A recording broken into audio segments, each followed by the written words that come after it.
Olá pessoal, meu nome é João Paulo, eu faço parte do programa PET Engenharias e no vídeo de hoje a gente vai tratar um pouco sobre a equação da continuidade, que é um assunto referente à disciplina de fenômenos de transporte 1. Esse assunto ele também está presente no capítulo 14 do livro de Física, volume 2 do Halliday, que é justamente o assunto que trata de fluido, certo? Bom, antes de darmos início ao assunto principal, que seria a equação da continuidade, é necessário que a gente entenda algumas definições que estão diretamente relacionadas a essa temática. Esses conceitos são o conceito de líquido ideal e o conceito de vazão, visto que apesar da gente tratar nessa aula de líquidos em movimento, não é qualquer fluido em movimento, certo? É aquele fluido que se trata de um líquido ideal. Mas o que seria um líquido ideal? Bom, o líquido ideal é aquele líquido que ele possui essas três propriedades. Então, ele tem que ser um líquido incompreensível, um líquido não viscoso e um líquido que possua, um escoamento estacionário. Um líquido incompreensível é aquele líquido que eu não consigo comprimi-lo, ou seja, eu não consigo variar o seu volume quando eu aplico uma determinada força. Então, por exemplo, se eu coloco a água, que se trata de um fluido que é um líquido ideal, eu coloco ela dentro de uma seringa e eu fecho a saída dessa seringa. Eu percebo que eu não consigo empurrar o êmbolo para frente. Isso porque, como eu falei, a água ela é um líquido incompreensível. E se eu conseguisse empurrar esse êmbolo para frente, significaria que eu estaria alterando o volume da água, então eu estaria diminuindo o volume da água e, portanto, ela se trataria de um líquido compreensível. Mas como eu falei, como a água ela é um líquido incompreensível, então eu não vou conseguir alterar o seu volume quando eu aplico uma determinada força. Partindo desse mesmo exemplo, desse mesmo fluido que seria a água, eu posso explicar o conceito, de não viscoso. Então, se eu pego a água e eu coloco ela dentro de um copo, quando eu viro esse copo, eu percebo que o líquido, a água, ela desce instantaneamente. Isso nos mostra que a água ela tem uma viscosidade muito baixa. Então, como restam poucos resíduos da água no copo, eu posso simplesmente falar que a água ela é um líquido não viscoso. Por outro lado, se ao invés da água eu colocar mel dentro do copo e eu viro esse copo, eu percebo que o mel ele tem uma certa dificuldade em escoar. Logo, o mel ele tem uma viscosidade maior, ele tem uma viscosidade mais alta. Então, isso significa que o mel ele não é um líquido ideal, visto que ele possui viscosidade. Por fim, a última propriedade de um líquido ideal seria que ele possua, um escoamento estacionário. O escoamento estacionário eu posso explicar quando eu pego, uma certa tubulação que está escoando água, por exemplo, eu analiso, eu me fixo a analisar apenas um ponto específico dessa tubulação. No decorrer do tempo, as propriedades desse ponto que eu estou analisando, elas não podem variar. Então, tanto a velocidade como a pressão do ponto que eu estou analisando, ela sempre tem que permanecer a mesma, ok? Então, antes de explicar o conceito de vazão, eu vou utilizar essa figura para explicar melhor o que seria esse escoamento estacionário. Então, nesse tubo, eu tenho uma água entrando nessa parte inicial e saindo nessa parte final. Se eu me fixo a analisar apenas esse ponto em vermelho, as propriedades desse ponto elas não podem variar com o tempo. Então, tanto a velocidade quanto a pressão elas têm que permanecer a mesma sem variar. Eu não estou falando, por exemplo, que essas propriedades desse ponto 1 e as propriedades desse ponto 2 elas têm que ser a mesma.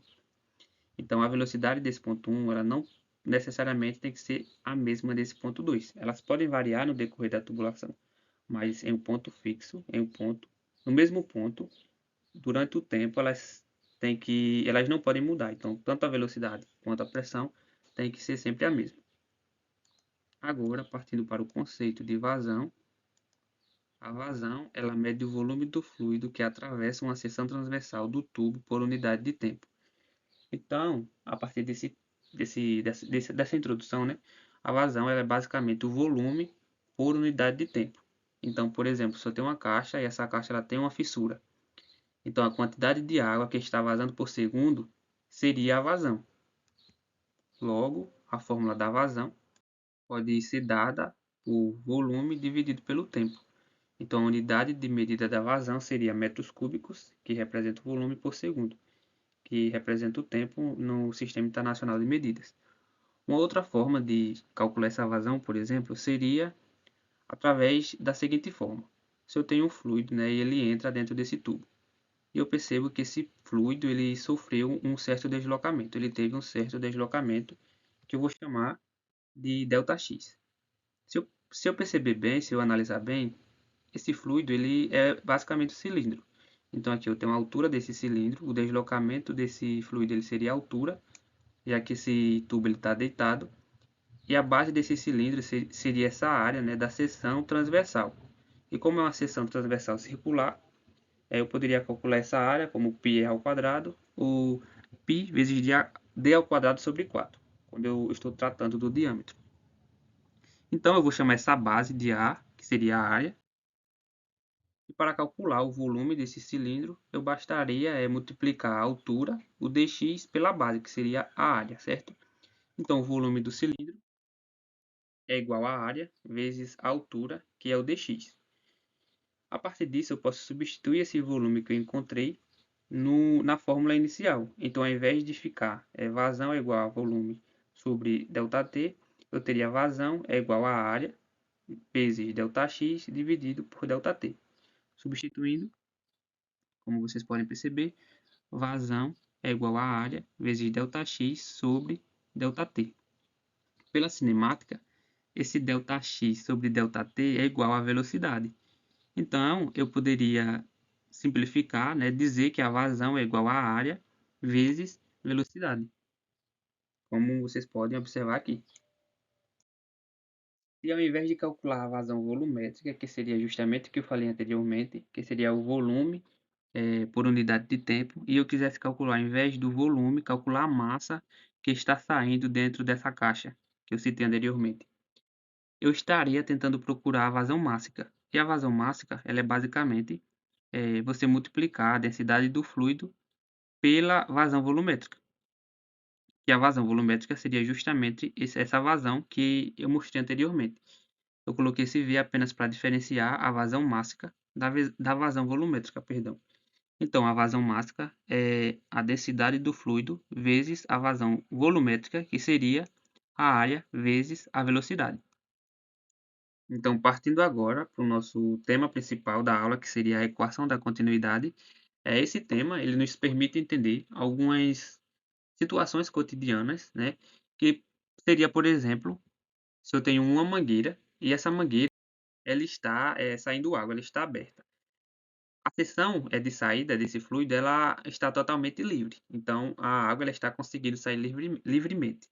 Eu percebo que se eu obstruir parte da entrada, da saída dessa mangueira, a velocidade ela aumenta. Então, se eu comparar a velocidade de quando eu obstruo parte dessa saída, comparada com a situação inicial, que é quando ela está totalmente aberta, eu consigo perceber que a velocidade de saída do fluido ela está aumentando, ok? Então, isso pode ser explicado através da equação da continuidade. E o que a equação da continuidade nos diz? De acordo com a equação da continuidade, o mesmo volume de água que entra nesse tubo, por exemplo, tem que ser o mesmo volume de água que sai nessa seção 2. Então, a vazão inicial, a vazão nesse ponto, tem que ser igual à vazão nesse ponto 2. E se eu perceber, eu consigo observar que a área dessa seção transversal ela é maior do que a dessa seção 2, certo? Então, para que a mesma quantidade de fluido que está entrando seja a mesma quantidade de fluido que está saindo, então a velocidade nesse ponto 2 tem que ser maior a desse ponto 1, certo? Visto que aqui eu tenho uma área menor. Então, eu não teria, se a velocidade fosse a mesma, a quantidade de fluido que está saindo aqui seria menor do que a que está entrando, ok? Então, isso explica a nossa situação que eu mostrei anteriormente. Ok? Então, se eu tenho que a vazão inicial tem que ser igual à vazão final, então a área 1 vezes a velocidade 1, que foi o que eu mostrei anteriormente no conceito de vazão, tem que ser igual à área 2 vezes a velocidade 2. Então, a área 1, a área dessa seção vezes a velocidade nessa seção, tem que ser igual a área dessa seção 2 vezes a velocidade nessa seção 2. A partir disso, eu percebo que o produto de área vezes velocidade sempre vai ser igual a uma constante, ok? Então, eu tenho que a área vezes velocidade vai ser igual a esse C, que foi que é igual a constante, ok? Então, se eu isolar essa área, eu passo esse V dividindo. Então, eu percebo que a área ela é inversamente proporcional à velocidade. Através disso, eu consigo explicar a situação inicial que eu mostrei. Então, quanto maior a área, menor será a velocidade. Por isso, que quando a área da mangueira ela está totalmente livre, a velocidade ela é menor, porque a área ela é maior, ok? Então, se eu obstruo parte dessa saída do fluido, eu, obviamente, como eu estou diminuindo a seção, diminuindo a área, então a velocidade de saída será maior. Então, a gente aprendeu que, pela equação da continuidade, a mesma quantidade de volume que entra em um encanamento tem que ser igual à mesma quantidade de volume que sai desse encanamento. E a partir desse teste, ele nos mostra o seguinte: a figura mostra um encanamento e indica a vazão em centímetros cúbicos por segundo e o sentido do escoamento em todos os canos, exceto um.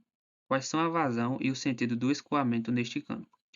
Esse cano, que ele está tratando que não possui informações, seria esse, né? Mas a gente consegue encontrar essas informações, tanto a vazão quanto o sentido do escoamento, a partir da equação da continuidade. Já que basta a gente procurar, tentar calcular a quantidade de volume que está entrando e, consequentemente, essa mesma quantidade será a que deve estar saindo desse encanamento.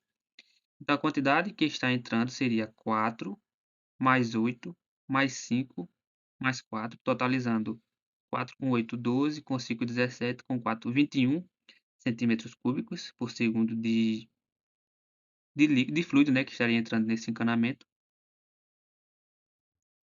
Então, a gente teria 21 centímetros cúbicos. E a gente tem que ter essa mesma quantidade de fluido saindo desse encanamento. Mas os únicos canos que nos indicam a saída desse encanamento é esse 2, esse que tem um escoamento, uma vazão de 2, né? E esse cano aqui, que nos indica uma vazão de 6 centímetros cúbicos. Então, somando os dois, ficaria 2 com 6, 8, o que nos indicaria que a gente só tem representado 8 centímetros cúbicos, né, saindo desse encanamento. Mas para que esse exemplo ele respeite a equação da continuidade, é necessário que, como a gente teve 21 centímetros cúbicos de água entrando, a gente também precisa ter 21 centímetros cúbicos de água saindo. Então, obviamente, esse cano ele deve constar o restante do conteúdo, do volume que estaria saindo. Logo, a seta apontaria para baixo, indicando a saída desse fluido, e a soma da vazão desse cano com os 8 centímetros teria que resultar 21 centímetros cúbicos. Logo, nesse cano, a gente precisa ter 13 centímetros cúbicos de água, onde somando esses 13 com esses 8 centímetros cúbicos de água, totalizariam 21 centímetros cúbicos de água, que é justamente a quantidade de volume do fluido, né, que a gente tem entrando nesse encanamento. Eu citei a água, mas o teste ele não nos diz que seria água, perdão, mas vamos supor que fosse água entrando nesse encanamento. Então, resumindo, esse cano ele possuiria uma vazão de 13 centímetros cúbicos e o sentido da seta seria para baixo, indicando que o fluido ele estaria saindo para fora nesse cano em questão. Então é isso, pessoal. O vídeo de hoje era justamente para a gente entender um pouco, né, sobre a equação da continuidade. Qualquer dúvida vocês podem deixar no comentário, que eu vou procurar responder. E no próximo vídeo a gente vai aplicar esses conhecimentos que a gente obteve nessa aula em alguns exercícios. Até a próxima.